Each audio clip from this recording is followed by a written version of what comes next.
Très bien. Passons à un autre sujet sur lequel vous avez beaucoup travaillé. Le Rwanda et la RDC. Un accord a été signé à Washington. Il a volé en éclats à peine quelques heures plus tard. Force est de constater que la situation sur le terrain est redevenue mauvaise. Il y a beaucoup de combats, beaucoup d'instabilité. Est-ce que vous diriez que cet accord de Washington est un échec? Oh, pas du tout. Non, absolument pas. Pourquoi pas? Nous l'avons dit dès le départ. L'accord de Washington n'est qu'un point de départ. Ce n'était pas une finalité en soi. C'est le commencement. L'objectif, en définitive, est Mais ce n'est pas ce qui se d'instaurer une passe. paix et une stabilité totale dans la région. Mais c'est un processus qui demande du temps. L'accord de Washington a servi de rampe de lancement à ce processus. Et ce qui fait la beauté, la force de l'accord de Washington, c'est qu'il intègre des mécanismes internes, plusieurs leviers qui permettent d'aborder différents aspects du conflit. De plus, il est parfaitement complémentaire au volet de Doha, piloté par nos partenaires qataris, avec d'ailleurs le plein soutien des États-Unis et d'autres partenaires tels que l'Union européenne, par exemple. C'est une complémentarité essentielle car cela traite spécifiquement la question entre le M23 et le gouvernement de la RDC. Un aspect qui n'était pas réellement couvert par l'accord de Washington, qui concernait les relations entre le Rwanda et la RDC. Mais je vois où vous voulez en venir. Bien sûr, nous avons été extrêmement déçus par ce qui s'est produit en l'espace de quelques jours à peine. Mais imaginez un instant si nous n'avions pas eu cet accord. La situation aurait été bien plus chaotique. Qui est responsable? Qui est responsable? Alors, bien évidemment, c'était le M23 et le Rwanda qui s'est emparé de la ville d'Uvira, c'était très clair. Donc le président Kagame a trahi la confiance de votre administration et du président Trump lui-même. Il y a eu une sorte de violation, à notre sens, c'était une violation grave de l'accord de Washington.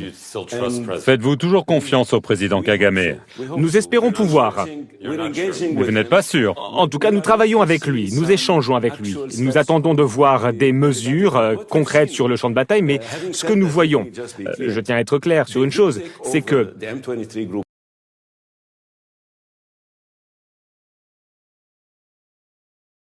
le M23, soutenu par le Rwanda, s'est emparé de la ville de Uvira. Après nos échanges avec le président Kagame, eh bien, ils se sont retirés de la ville d'Uvira. Mais pas totalement. Pas totalement, ils sont encore sur quelques points forts autour de la ville. Vous le savez. Ils sont même allés un petit peu plus vers le sud avant de remonter. Mais il y a eu au moins quelques actions entreprises. Faut-il des sanctions contre le président Kagame? Au Congrès, il y a des pressions pour imposer des sanctions au Rwanda et peut-être à lui. Alors, vous l'avez vu dans l'audience publique qui a eu lieu à la Chambre des représentants récemment. Vous avez vu nos responsables américains faire des témoignages. Nous avons également briefé le Congrès. J'ai personnellement briefé le Congrès sur cette affaire il y a à peine quelques semaines. Nous avons annoncé ces événements. Les États-Unis ont aujourd'hui un nombre d'outils à leur disposition et nous allons devoir mettre en œuvre des mesures. Le président Kagame a récemment déclaré qu'il n'avait que faire des sanctions. Oui, nous avons entendu sa déclaration. Nous verrons.